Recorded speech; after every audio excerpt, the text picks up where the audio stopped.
Hello, good morning बेटा।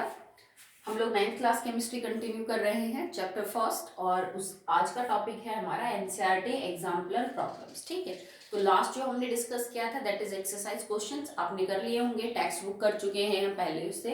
अब हम कर रहे हैं एनसीईआरटी एग्जाम्पलर प्रॉब्लम्स। ये एक्चुअली में एमसीक्यू है, मल्टीपल चॉइस क्वेश्चन। आपको एक क्वेश्चन दिया होता है, उसके 4 ऑप्शन होते हैं, उनमें से आपको एक टिक करना होता है। ठीक है, तो चलिए स्टार्ट करते हैं with the first one. First question is, which one of the following sets of phenomena would increase on raising the temperature? कुछ नीचे फिनोमिना दिए हुए हैं, आपको ये बताना है कि वो कौन से सेट ऑफ फिनोमिना है जो बढ़ेगा on increasing temperature, that will raise on increasing temperature. जैसे जैसे आप टेम्परेचर बढ़ाओगे वैसे वैसे कौन सा फिनोमिना है जो बढ़ेगा। तो फर्स्ट ऑप्शन है diffusion, evaporation and compression of gas. तो देखिए बेटा, डिफ्यूजन टेम्परेचर के साथ बढ़ेगा, diffusion will increase with temperature, evaporation will increase with temperature. Next है कंप्रेशन ऑफ अ गैस, या फिर यूं समझ लो कंप्रेशन का मतलब है आप दबा रहे हो गैस को, कंडेंस कर रहे हैं हम गैस को। ठीक है, तो जो कंप्रेशन ऑफ अ गैस है वो टेम्परेचर बढ़ने के साथ कम होगा, ये नहीं होगा, ये इंक्रीज ऑफ टेम्परेचर के साथ इंक्रीज नहीं होगा। तो फर्स्ट में ये 2 पॉइंट ठीक है, ये गलत है। नेक्स्ट है evaporation, compression of gas and solubility. तो देखो इवोपोरेशन जो है वो करेगा, दोबारा से इसमें कंप्रेशन ऑफ गैस वाला फैक्टर आ गया है, तो ये दोबारा से जो है वो बेटा पॉइंट में ये चीज गलत है। सॉल्युबिलिटी की अगर आप बात करो तो बेटा देखो, सॉल्युबिलिटी का दोनों तरह का ही फर्क होता है। कुछ एक की सॉल्युबिलिटी टेम्परेचर के साथ बढ़ती भी है, कुछ एक की घटती भी है, पर इसमें ये पॉइंट है ना, तो ये तो गलती होगा। थर्ड है evaporation, diffusion and expansion of gas. तो इवोपोरेशन बढ़ता है टेम्परेचर के साथ, डिफ्यूजन बढ़ेगा टेम्परेचर के साथ। क्यों क्यों बढ़ेगा? क्योंकि काइनेटिक एनर्जी बढ़ जाती है टेम्परेचर के साथ। ठीक है, तो kinetic energy half M V square, velocity बढ़ेगी तो वो और तेजी से मूव करेंगे, जल्दी डिफ्यूज होंगे, एक जगह से दूसरी जगह जाएंगे। ठीक है, और थर्ड यहाँ पे लिख रखा है एक्सपेंशन ऑफ ए गैस, किसी गैस को एक्सपेंड करना, कि गैस के अंदर जो पार्टिकल जितने हैं अभी पास पास उनसे और ज्यादा दूर दूर दूर करना। तो वो आप बढ़े हुए टेम्परेचर से कर सकते हो, क्योंकि टेम्परेचर बढ़ेगा तो गैस के पार्टिकल की काइनेटिक एनर्जी बढ़ेगी, वो ज्यादा स्पीड से मूव करेंगे और वो दूर दूर जाएंगे। तो थर्ड पॉइंट ठीक है, जिसमें इसकी जगह पे क्या लिख रखा है, एक्सपेंशन ऑफ गैस। गैस के एक्सपेंड होने के लिए टेम्परेचर चाहिए, कंप्रेस होने के लिए हमें टेम्परेचर ज्यादा नहीं कम करना पड़ेगा। लास्ट दे रखा है evaporation, solubility, diffusion and compression of gas. तो ये कंप्रेशन ऑफ गैस वाला फैक्टर जहां भी आ रहा है वो टेम्परेचर बढ़ने के साथ नहीं बढ़ेगा। ओके, चलिए second. Seema visited a natural gas compressing unit and found that the gas can be liquefied under specific conditions of temperature and pressure. सीमा जो है वो किसी पास की जो कंप्रेसिंग यूनिट है, गैस को कंप्रेस करने की यूनिट होती है जहाँ सीएनजी एलपीजी वगैरह फिल की जाती हैं, वहां पे गई और उसने ऑब्जर्व किया कि अगर आप किसी गैस को कंप्रेस करना चाहते हो तो उसके लिए कुछ कंडीशन चाहिए, प्रेशर और टेम्परेचर की। ठीक है, while sharing her experience with friends she got confused। पर जब वो ये बात अपने दोस्तों को बताने लगी तो वो कंफ्यूज होगी कि भाई प्रेशर कम था कि ज्यादा, टेम्परेचर कम था कि ज्यादा। ठीक है, help her to identify the correct set of condition. तो आपको ये बताना है कि इनमें से करेक्ट ऑप्शन क्या है, जिन दो चीजों के कम या ज्यादा करने से किसी भी गैस को लिक्विड में कन्वर्ट किया जा सकता है, कंप्रेस किया जा सकता है। ठीक है, तो फर्स्ट पॉइंट दे रखा है इसमें, that is low temperature low pressure. Low temperature low pressure, तो भाई लो टेम्परेचर वाला पॉइंट तो सही है, टेम्परेचर कम करोगे तो गैस की काइनेटिक एनर्जी कम होगी, मॉलिक्यूल पास आएंगे। पर प्रेशर को कम नहीं करना हमें, प्रेशर को क्या करना है, ज्यादा, तो ये चीज इसमें गलत हो जाएगी। नेक्स्ट है बेटा high temperature low pressure, high temperature low pressure. दोबारा से ना तो लो प्रेशर से ऐसा होगा और हाई टेम्परेचर से भी ऐसा नहीं होगा, गैस लिक्विड में कन्वर्ट इजीली नहीं होगी। Next is low temperature high pressure, low temperature and pressure is high. ये बात ठीक है, प्रेशर बहुत ज्यादा आप लगा दीजिए ताकि मॉलिक्यूल पास पास आए, टेम्परेचर को भी कम कर दीजिए क्योंकि उनकी काइनेटिक एनर्जी कम हो जाएगी और इस नाते हम गैस को लिक्विड में कन्वर्ट कर सकते हैं। लास्ट ऑप्शन है हाई टेम्परेचर हाई प्रेशर। तो हाई टेम्परेचर और हाई प्रेशर से ऐसा हम नहीं कर सकते, क्योंकि हाई टेम्परेचर करने पे गैस के मॉलिक्यूल दूर दूर जाएंगे, वो पास पास आके लिक्विड स्टेट में कन्वर्ट नहीं होंगे। So this option is correct, low temperature and high pressure. Okay, चलिए नेक्स्ट देखिए question number 3। The property of flow is unique to fluids. ठीक है, तो कह रहा है कि जो बहने की प्रॉपर्टी है वो फ्लूइड्स की होती है, फ्लूइड्स जिनके अंदर प्रॉपर्टी टू फ्लो होती है। Which one of the following सब स्टेटमेंट इज करेक्ट। तो सबसे पहले आपको ये पता होना चाहिए व्हाट इज फ्लूइड्स। तो फ्लूइड बेटा हम गैस और लिक्विड को कंबाइंडली बोलते हैं, क्योंकि उन दोनों में बहने की प्रॉपर्टी होती है। तो फ्लूइड एक टर्म है जो यूज की जाती है for combinedly gas and liquid. Gas और लिक्विड दोनों को मिला के हम बोल देते हैं फ्लूइड्स है, बिकॉज दे कैन फ्लो। तो यही इसमें पूछ रहा था ये, only gases behave like fluid. तो ये बात सही नहीं है, क्योंकि लिक्विड भी फ्लूइड हो सकते हैं, वो भी बहते हैं। Gases and solid behave like fluid, तो सॉलिड तो नहीं बहते हैं, गलत है। Gases and liquid behave like fluids, ये सही है। ठीक है, ओनली लिक्विड्स आर फ्लूइड, ये बात भी गलत है। तो ना सिर्फ गैसेज ना सिर्फ लिक्विड, ठीक है, सॉलिड तो फ्लो करते ही नहीं है। सो गैस और लिक्विड दोनों फ्लूइड की तरह क्या करते हैं बेटा, बिहेव करते हैं। ठीक है, नेक्स्ट है during summer water kept in earthen pot becomes cool because of the phenomena. तो ये तो आपको ऑप्शन की भी जरूरत नहीं पड़ेगी इनमें, तो ठीक है कि मिट्टी के घड़े में रखा हुआ जो पानी है गर्मी के मौसम में वो ठंडा क्यों रहता है, क्योंकि उसमें से वाटर वेपर्स का इवोपरेशन हो सकता है, because it is a porous structure. वो इतना हार्ड कॉम्पैक्ट नहीं होता जैसे स्टील प्लास्टिक की तरह, उसमें से पानी रिसता रहता है। So it is due to evaporation, evaporation causes cooling. तो इसका आंसर रहेगा इवोपरेशन। आपको बाकी ऑप्शन देखने की भी जरूरत नहीं है। अदरवाइज अगर आप चेक ही करना चाहते हो तो इट इज डिफ्यूजन, डिफ्यूजन का कोई रोल नहीं है। Transpiration no, osmosis no, osmosis तो आपने पढ़ा भी नहीं, ये भी होता क्या है। ठीक है, ट्रांसपिरेशन क्या होता है, जो पौधे हैं वो अपनी पत्तियों स्टोमेटा के थ्रू जो पानी एटमॉस्फेयर में रिलीज करते रहते हैं, that is known as transpiration. So next is question number 5। A few substances are arranged in the increasing order of force of attraction between their particles. Which one of the following represent a correct arrangement? आपको 3 substance दे रखे हैं, matter की कोई form है। इन तीनों को बढ़ते हुए इंटर पार्टिकल फोर्स के हिसाब से अरेंज किया गया है। आप ये देखो चारों सेट में से वो कौन सा सेट है जिसमें ये इंक्रीजिंग ऑर्डर ऑफ जो फोर्स ऑफ अट्रैक्शन है ये चीज लागू होती है। तो पहला सेट है वाटर, एयर एंड विंड। अब एक बात बताओ, वाटर से ज्यादा फोर्स ऑफ अट्रैक्शन तो एयर में नहीं होगी बेटा, ठीक है, तो ये तो गलत ही हो गया, क्योंकि इसने बोला इंक्रीजिंग ऑर्डर लिखा हुआ है, इसका मतलब सबसे कम फोर्स ऑफ अट्रैक्शन वाला पहले, फिर ज्यादा वाला, फिर ज्यादा। तो पानी से ज्यादा एयर में फोर्स ऑफ अट्रैक्शन नहीं होगा, तो ये फर्स्ट ऑप्शन तो गलत है। Next is air, sugar, oil. तो एयर, शुगर और ऑयल। एयर जो है गैस है, शुगर सॉलिड है, ऑयल लिक्विड है। एयर से ज्यादा डेंसर मिलेगा कौन आपको, शुगर। शुगर के अंदर फोर्स ऑफ अट्रैक्शन क्या होगा बेटा, ज्यादा होगा। बट ऑयल जो है इसने सबसे पहले ले रखा है, ऑयल इज अ लिक्विड, ठीक है, तो सॉलिड पहले आएगा और ऑयल आपका पीछे आएगा। तो ये चीज भी क्या है आपकी गलत है। भाई हवा से ज्यादा तो शुगर आप मान सकते हो, फोर्स ऑफ अट्रैक्शन अच्छी है, पर शुगर से ज्यादा ऑयल में तो नहीं है ना, तो ये वाला भी क्या है, गलत है। अगला है oxygen, water and I think sugar. Sugar एक ये ऑर्डर है कि ऑक्सीजन गैस, फिर वाटर लिक्विड, फिर शुगर। ये ऑर्डर सही है कि गैस से ज्यादा फोर्स ऑफ अट्रैक्शन होगी लिक्विड में और लिक्विड से ज्यादा फोर्स ऑफ अट्रैक्शन होगी शुगर में। नेक्स्ट बात कर about salt, juice and air. About salt, juice and air, ठीक है, तो ये फिर गलत है। This is solid, this is liquid and this is gas. तो गैस के अंदर फोर्स ऑफ अट्रैक्शन सबसे ज्यादा नहीं होगा, ठीक है। तो चलिए हमने कर लिया up to the question number 5। चलिए अब करते हैं क्वेश्चन नंबर 6। ये सारे के सारे जो भी क्वेश्चन आंसर बेटा हम कर रहे हैं सब के सब आपके फेयर नोटबुक के अंदर होने चाहिए। मैं कभी भी आपसे बोल सकती हूँ कि आप आपकी नोटबुक जो है वो भेजिए चेक करने के लिए। ओके, चलिए question number 6।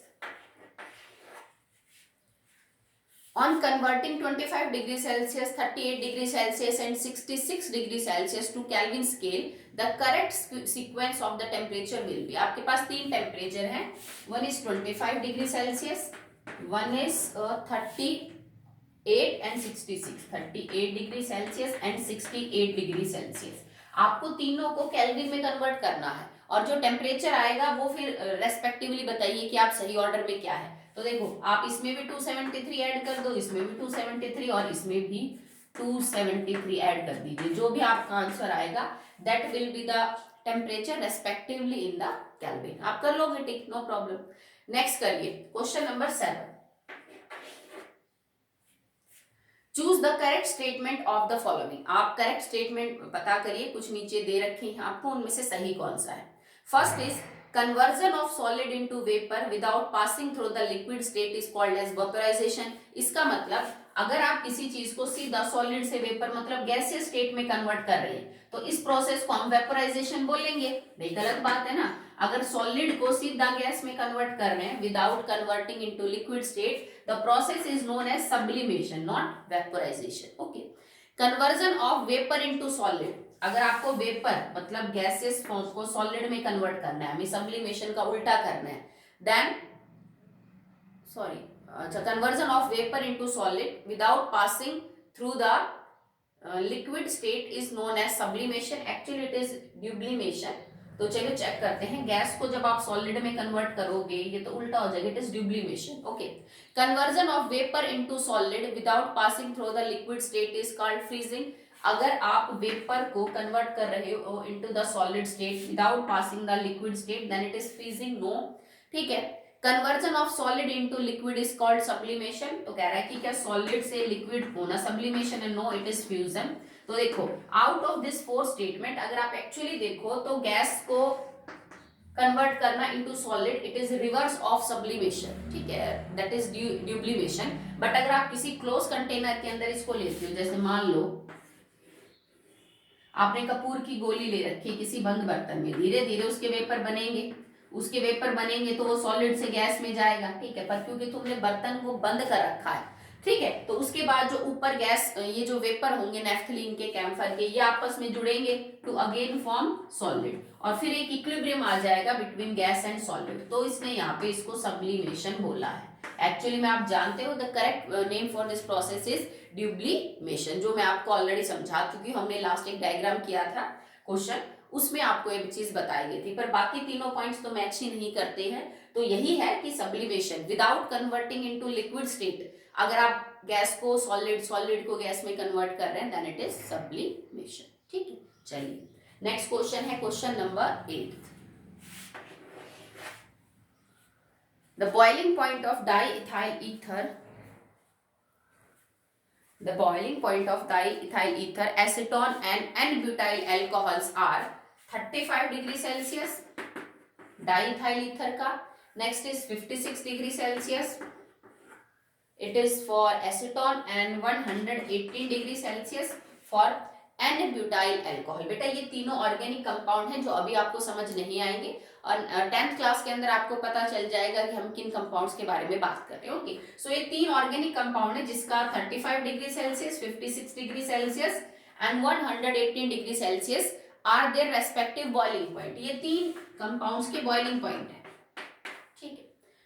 Which one of the following correctly represents their boiling point in the Kelvin scale, ठीक है। तो कुछ नहीं, आपको सिर्फ ये प्रूव करना है कि इन तीनों का जो डिग्री सेल्सियस में टेम्परेचर है, अगर यही बॉइलिंग पॉइंट मैं केल्विन में रिप्रेजेंट करूं तो आपका आंसर क्या आएगा। तो सेम चीज करनी है बेटा, डिग्री सेल्सियस केल्विन में कन्वर्ट करने के लिए हर में आप क्या जोड़ दीजिए, 273 जोड़ दीजिए, that will be your answer in the kelvin. Okay, चलो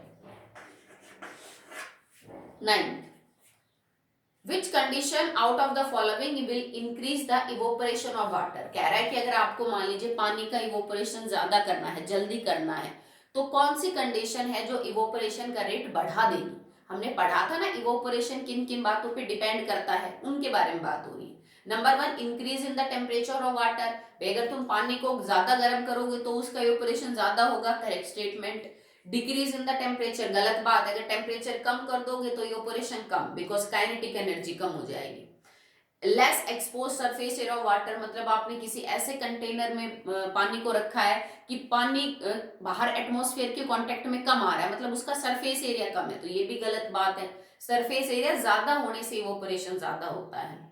adding common salt to water, अगर आप नमक ऐड कर दोगे पानी में तो नमक वाटर मॉलिक्यूल्स को इवोपरेट होने से रोकता है, वो जल्दी नहीं करवाएगा, वो तो धीमा कर देगा प्रोसेस, ठीक है। तो इसमें करेक्ट स्टेटमेंट क्या होगी 9th के अंदर, increase in the temperature, increase in the temperature. Temperature बढ़ाने से आप वाटर का जो इवोपरेशन है उसको क्या कर सकते हो, इंक्रीज कर सकते हो। ठीक है, नेक्स्ट है question number 10। Question is question number 10. So what is it? In which of the following conditions the distance between the molecules of hydrogen gas would increase? कह रहा है कि वो कौन सी कंडीशन है जिसमें आपने हाइड्रोजन गैस के मॉलिक्यूल के बीच की डिस्टेंस ज्यादा हो जाएगी। मतलब आपने स्टोर करके रखा हाइड्रोजन गैस को किसी कंटेनर में, और आप कौन सा ऐसा काम करें कि जिससे इनके मॉलिक्यूल्स के बीच में जो स्पेस है, जो डिस्टेंस है, वो बढ़ जाए। Number 1, increase pressure. अगर आपने जिस कंटेनर में इस गैस को स्टोर करके रखा है उसके ऊपर मैं प्रेशर ज्यादा कर दूं, तो बेटा प्रेशर ज्यादा करने से तो मॉलिक्यूल पास आएंगे, दूर नहीं जाएंगे, ये गलत है। Some hydrogen gas leaking out of the container. मान लीजिए कंटेनर जो है वो कहीं से थोड़ा सा उसमें छेद है और उसमें से वो गैस लीक कर रही है, तो जब तुमने बर्तन में बंद कर रखा था तो वो गैस मजबूर थी उतनी वॉल्यूम में रहने के लिए। अगर गैस में कहीं लीक है तो now it is free to move, तो अब उसके पार्टिकल जितना मर्जी चाहे दूर दूर जा सकते हैं। तो ये सेकंड कंडीशन हो सकती है कि अगर गैस कहीं से लीक कर रही है तो मॉलिक्यूल्स के बीच में स्पेस ज्यादा हो जाएगा। Third, increasing the volume of the container of the hydrogen gas. ठीक है, increasing the volume of the container का मतलब है कि पहले मान लीजिए आपने 4 मॉलिक्यूल इतने वॉल्यूम में डाल रखे थे, अब वही जो 4 वॉल्यूम है, 4 मॉलिक्यूल है, वो आपने ज्यादा बड़े कंटेनर में डाल दी जिसकी वॉल्यूम ज्यादा है। तो जब ज्यादा बड़ा कंटेनर है तो मतलब मॉलिक्यूल्स के पास घूमने के लिए जगह ज्यादा है तो वो और दूर जा सकते हैं। जब वॉल्यूम कम है तो मॉलिक्यूल्स के पास स्पेस कम है तो वो क्या हो सकते हैं बेटा, थोड़ा उनका जो मूवमेंट है वो कम रहेगा, स्पेस उनमें कम रहेगा। फोर्थ पॉइंट कहता है कि ऊपर से और गैस को डाल दो, हाइड्रोजन गैस को, वॉल्यूम वही रखो। मतलब जो पहले तुम्हारे पास कंटेनर था ना, वॉल्यूम उतनी रखो, वही कंटेनर रखो, बाहर से ऊपर से हाइड्रोजन गैस और फालतू डाल दो। तो बेटा जब हाइड्रोजन गैस और ज्यादा आएगी बाहर से तो भीड़ भाड़ ज्यादा बढ़ेगी, भीड़ भाड़ ज्यादा बढ़ेगी तो मॉलिक्यूल पास आएंगे ना कि दूर जाएंगे। ठीक है, तो इसमें दो चीजें हैं जो कहती हैं कि हाइड्रोजन गैस के मॉलिक्यूल दूर दूर हो सकते हैं। या तो आप वॉल्यूम बढ़ा दीजिए, ठीक है, या फिर सेकंड ये कर दीजिए कि गैस कहीं से क्या कर रही हो, लीक कर रही हो। इन दो सूरतों में आप उन दोनों के बीच की जो फोर्स है उसको कम कर सकते हैं और डिस्टेंस जो है वो हाइड्रोजन गैस के मॉलिक्यूल्स के बीच की बढ़ जाएगी। ठीक है, तो एनसीईआरटी एग्जाम्पलर बेटा इतने ही है, ये 10 क्वेश्चन है, आप कर लीजिएगा। No need to write all the options, आपको ऑप्शंस लिखने की जरूरत नहीं है, आपने पहले क्वेश्चन लिखा और उसके बाद फिर आप उसका आंसर लिख सकते हैं। आगे करते हैं हम short answer type question. In short answer type question, that is 11th is a sample of water under study was found to be boiled at 102 degree Celsius. कोई पानी का सैंपल लिया गया और ये देखा गया कि वो जो पानी का सैंपल है उसमें पानी 102 डिग्री सेल्सियस के ऊपर जो है वो बॉईल कर रहा है at a normal temperature and pressure. बाहर की कंडीशन नॉर्मल है बिल्कुल, ठीक है। Is the water pure, will this water freeze at 0 degree Celsius? Comment. क्या कह रहा है कि क्या ये पानी प्योर है? दूसरी बात, प्योर है या नहीं है, इस बात का आंसर देने के बाद ये और बताइए क्या जो इसका फ्रीजिंग पॉइंट है वो भी 0 डिग्री सेल्सियस होगा या नहीं। तो आप इस चीज को नोट कर लीजिए, अगर पानी में कभी भी इम्प्योरिटीज हैं, impurities will increase the boiling point of water and decrease the freezing point of water. ठीक है, यह बात हमेशा ध्यान रखें। If your water is 100% pure, then it will only boil at 100 degree Celsius and freeze at 0 degree Celsius. पानी का pure होने की गारंटी ही है कि उसका जो फ्रीजिंग पॉइंट है वो 0 डिग्री सेल्सियस हो और उसका boiling point that is 100 degree Celsius. अगर पानी में इम्प्योरिटीज मौजूद है, ठीक है, तो पानी का बॉइलिंग पॉइंट हमेशा 100 डिग्री से ऊपर मिलेगा, और अगर उसमें इम्प्योरिटीज है तो जो उसका फ्रीजिंग पॉइंट है वो हमेशा 0 डिग्री से नीचे मिलेगा। आपका 102 है, इट कैन बी 105, डिपेंड करता है कितनी इम्प्योरिटी मौजूद है। जैसे फ्रीजिंग पॉइंट है 0 डिग्री के अलावा हो सकता है आपका -1 डिग्री सेल्सियस आ जाए, -5 डिग्री सेल्सियस भी आ सकता है आपका। तो इम्प्योरिटीज हमेशा बॉइलिंग पॉइंट को तो बढ़ाएंगी किसी भी लिक्विड के, ये सिर्फ पानी की बात भी नहीं होती है बेटा, ठीक है, किसी भी लिक्विड के बॉइलिंग पॉइंट को बढ़ाते हैं इम्प्योरिटीज और उसके जो फ्रीजिंग पॉइंट है उसको क्या करते हैं, कम करते हैं। ठीक, नेक्स्ट है question number 12। Student heats a beaker containing ice and water. एक बच्चे ने एक बीकर के अंदर आइस और बर्फ दोनों ले रखी है और वो उसको गर्म कर रहा है। He measures the temperature of the content of the beaker and as a function of time. Function of time का मतलब है कि वो उस बीकर के अंदर टेम्परेचर क्या है बर्फ और पानी का, उस टेम्परेचर को नोट कर रहा था टाइम के साथ साथ कि भाई मैंने 10 बजे हीटिंग स्टार्ट की तो 10 बजे टेम्परेचर क्या था, 10:05 पे क्या था, 10:10 पे क्या था। तो वो उस बीकर के टेम्परेचर को टाइम के साथ साथ नोट कर रहा था। ठीक है, which of the following would correctly represent the result, justify your answer और जस्टिफाई योर चॉइस। कह रहा है कि जब एक बच्चा किसी बीकर के अंदर बर्फ और पानी को लेके उसको हीट कर रहा है, टाइम के साथ साथ एक ग्राफ प्लॉट कर रहा है, तो आपके हिसाब से ग्राफ कैसा होना चाहिए और क्यों। तो हम 4 ग्राफ देख रहे हैं, चारों ग्राफ को हम जस्टिफाई करेंगे ये सही है कि गलत है। सो नंबर 1 ग्राफ आपको कुछ इस तरह से दे रखा है, दैट इज यहाँ टेम्परेचर है जो बढ़ रहा है ऊपर की तरफ, ये टाइम है जो आगे की तरफ जा रहा है। आपने जो भी रीडिंग ले रखी है अभी लिखने की जरूरत नहीं है। और ग्राफ ये दिखा रखा है, यहाँ पे 0 डिग्री सेल्सियस टेम्परेचर है और कुछ ग्राफ आपका यूं दिखा रखा है और ये वाली जो रीडिंग है दैट इज 100 डिग्री सेल्सियस। ठीक है, ऐसा ग्राफ है। इसका मतलब समझ रहे हो आप कि शुरू में मान लीजिए उसने 10 बज के ये एक्सपेरिमेंट स्टार्ट किया तो 0 डिग्री सेल्सियस टेम्परेचर था, बिकॉज बर्फ भी है पानी भी है वहां पे, दोनों सॉल्यूशंस, ये जो सॉल्यूशन सा बना हुआ है इसका टेम्परेचर 0 डिग्री सेल्सियस है। वो ये कह रहा है कि जैसे ही उसने गर्म करना शुरू किया, जैसे मान लो देखो, जैसे ही उसने टाइम के साथ साथ टेम्परेचर को बढ़ाया, उसके जो लाइन है वो सीधी बढ़ती चलेगी। मतलब मिक्सचर का जो सॉल्यूशन का जो टेम्परेचर है वो टाइम के साथ सीधा बढ़ता चला गया जैसे उसने गर्म करना शुरू किया। जैसे मान लो यहाँ पे 10 बज रहे, 10 5 मिनट 10 मिनट 15 मिनट 20 मिनट, तो उसने जैसे ही गर्म करना शुरू किया टेम्परेचर 0 डिग्री सेल्सियस से बढ़ता रहा और 100 डिग्री सेल्सियस तक पहुंच गया जहां पे वो पानी उबलने लग गया। This graph is not correct, ये सही नहीं है। ठीक है, और उसके बाद कह रहा है कि 100 के बाद कांस्टेंट हो गया, ये गलत है बेटा ये ग्राफ। क्यों है? क्योंकि हमें पता है जब तुमने पानी और बर्फ ले रखी है और तुम उसको हीट कर रहे हो तो जब तक वो सारी बर्फ पिघल नहीं जाएगी, टेम्परेचर 0 डिग्री सेल्सियस से ऊपर नहीं जाएगा। तो सडनली 0 डिग्री सेल्सियस ऊपर जाना गलत है। तब तक 0 डिग्री सेल्सियस रहेगा जब तक सारी आइस मेल्ट होके वाटर में कन्वर्ट नहीं हो जाती, due to latent heat of vaporisation, you all know. तो ये प्रोसेस तो गलत है, ये तो आपका ग्राफ गलत है। नेक्स्ट ग्राफ कुछ इस तरह से है, टेम्परेचर टाइम, इधर टाइम बढ़ रहा है इधर टेम्परेचर बढ़ रहा है and graph is like this. ठीक है, ये 100 डिग्री सेल्सियस की लाइन है और ये वाली जो है वो 0 डिग्री सेल्सियस की। इसमें तो ये कह रहा है कि हमने टेम्परेचर 100 डिग्री सेल्सियस लिया और अब देखो, अब अगर टाइम बढ़ने के साथ साथ पहले तो 100 डिग्री सेल्सियस ही रहा आपका जो टेम्परेचर है और फिर टाइम बढ़ते बढ़ते टेम्परेचर 100 से सीधा किस पे आ गया, 0 डिग्री सेल्सियस के ऊपर आ गया। आप चाहो तो इस ग्राफ को यूं भी स्टडी कर सकते हो, नहीं तो यूं भी स्टडी कर सकते हो कि शुरू में मैंने 0 डिग्री सेल्सियस टेम्परेचर लिया है और फिर जैसे देखो आप यहाँ पे भी रिवर्स कर रहे हैं इसको, तो एक्चुअली में तो ये ग्राफ देखे जाए तो गलत ही है, क्योंकि टाइम घटेगा थोड़ी ना, हम बैक पीछे वाले टाइम में थोड़ी ना जाएंगे। इसने क्या कहा कि शुरुआत में आपके पास 100 डिग्री सेल्सियस टेम्परेचर है और टाइम बढ़ने के साथ साथ ही कुछ देर तक तो 100 डिग्री सेल्सियस रहा और फिर एकदम से 0 डिग्री सेल्सियस पे आने लग गया, तो ये ग्राफ गलत है। हमने तो बर्फ ले रखी है, 100 डिग्री सेल्सियस टेम्परेचर कहाँ होगा। ठीक है, एक और ग्राफ है जिसके अंदर हमने क्या कर रखा है, it is like this, 100 degree Celsius temperature है, ये लाइन यू है आपकी, कुछ इस तरह से बना रखी है, दैट इज 0 डिग्री सेल्सियस। ये फिर वही है कि हमने तो लिक्विड जो है वो आइस और पानी ले रखा है, तो वो तो 100 डिग्री सेल्सियस पे है ही नहीं, तो ये टेम्परेचर गलत है। अब लास्ट जो आपका ग्राफ है वो कुछ ऐसा है, इसमें ये दे रखा है 0 डिग्री सेल्सियस की ये लाइन यहाँ तक है, फिर ये ऊपर गई और ये वाली अगर आप इसको टच करें then it is 100 degree Celsius. ये टेम्परेचर है मेरा और ये आपका टाइम है। ये ग्राफ सही है क्योंकि क्या कहता है कि 0, देखो काफी देर तक आपका जो टेम्परेचर है वो सॉल्यूशन का 0 डिग्री सेल्सियस ही है। क्यों? क्योंकि जब तुम हीट कर रहे हो तो यहाँ पे पानी भी मौजूद है, बर्फ भी है, जो हीट तुम सप्लाई कर रहे हो वो इस बर्फ के बीच के इंटर पार्टिकल फोर्स को तोड़ने में यूज हो रही है, इसकी एनर्जी बढ़ाने में यूज नहीं हो रही, मतलब हीट बढ़ाने में यूज नहीं हो रही। तो temperature will not rise above 0 degree Celsius till all the ice melt. तो हमारी लाइन बिल्कुल सीधी आएगी जब तक पूरी बर्फ पिघल जाती।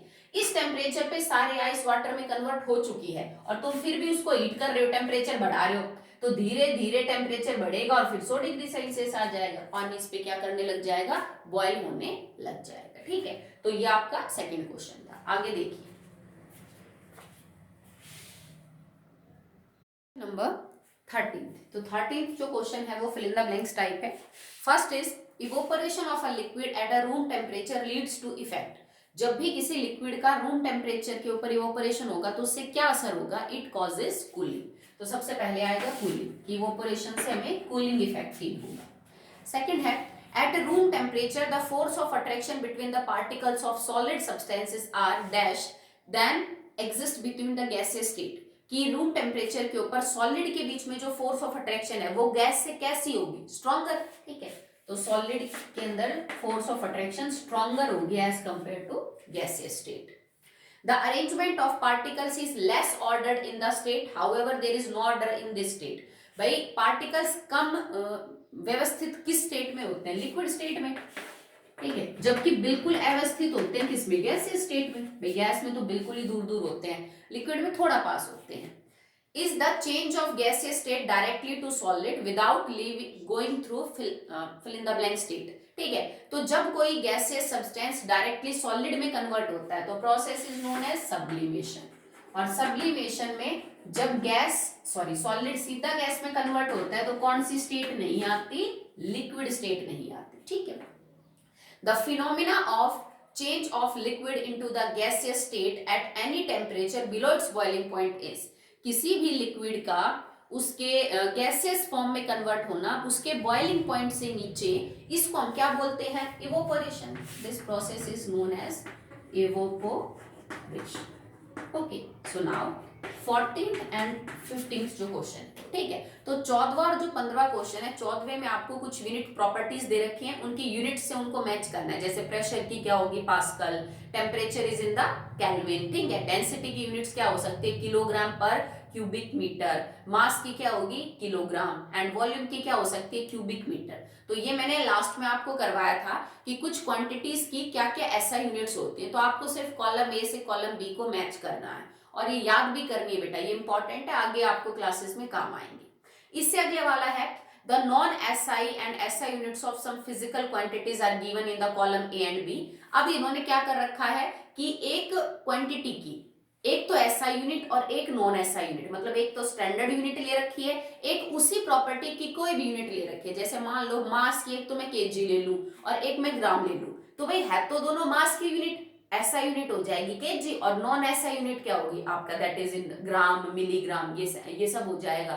तो आपको इनको मैच करना है। ठीक है, जैसे नंबर 1 इज डिग्री सेल्सियस। अब डिग्री सेल्सियस किस प्रॉपर्टी की आप कह सकते हो कि मेजरेबल यूनिट है? That is temperature.